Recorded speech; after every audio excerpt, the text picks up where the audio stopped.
बात है। एक रियासत के मंत्री ने राजा को अपनी बेटी के विवाह समारोह में निमंत्रित किया।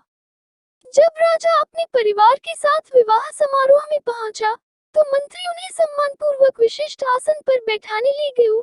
तो मंत्री यह देखकर बहुत लज्जित हुआ कि एक सफाईकर्मी वहां बैठा हुआ था। उसने सफाईकर्मी को सभी के सामने वहां से उठा फेंका और उसे बहुत डांटा।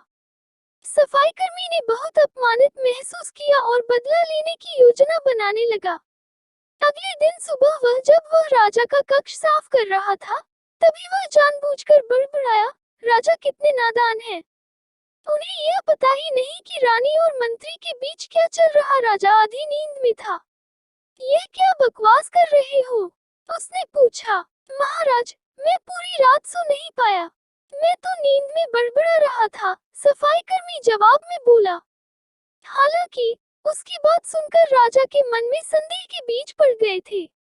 राजा अब मंत्री से चिढ़ने लगा और समय समय पर अपमानित करने लगा।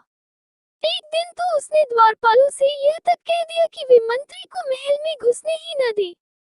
मंत्री राजा के व्यवहार से बहुत चकित था, लेकिन कुछ विचार करने के बाद उसे समझ में आ गया कि सफाईकर्मी ही इसके लिए जिम्मेदार हो सकता है।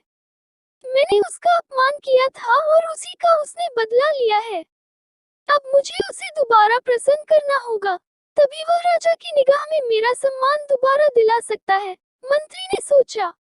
एक दिन उसने सफाईकर्मी को अपने घर भोजन पर आने का निमंत्रण दिया और कहा, मेरे दोस्त, मुझे क्षमा कर दो। मैंने तुम्हारा अपमान किया था। मुझे गलती का एहसास हो गया है। इन सुंदर कपड़ों को उपहार के रूप में ग्रहण करो। चलो, मेरे साथ भोजन करो। सफाईकर्मी प्रसन्न हो गया। वह सोचने लगा, मंत्री तो अच्छा आदमी है। मैंने ही उस दिन गलती कर दी थी। अब सफाईकर्मी प्रसन्न था और प्रयास करने लगा कि मंत्री के बारे में राजा की धारणा बदल जाए। एक बार जब वह राजा के कक्ष में गया तो राजा सो रहा था। वह बड़बड़ाने लगा, अरे, राजा का तो दासी के साथ प्रेम संबंध है। बड़ी लज्जा की बात है। राजा ने उसका बड़बड़ाना सुना तो उठकर बैठ गया। राजा ने सफाईकर्मी को बहुत डांटा।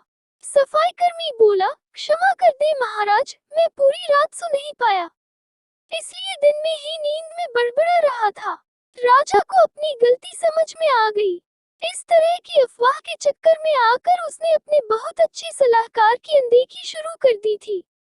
राजा ने मंत्री को बुलाया और दोनों फिर से मित्र बन गए।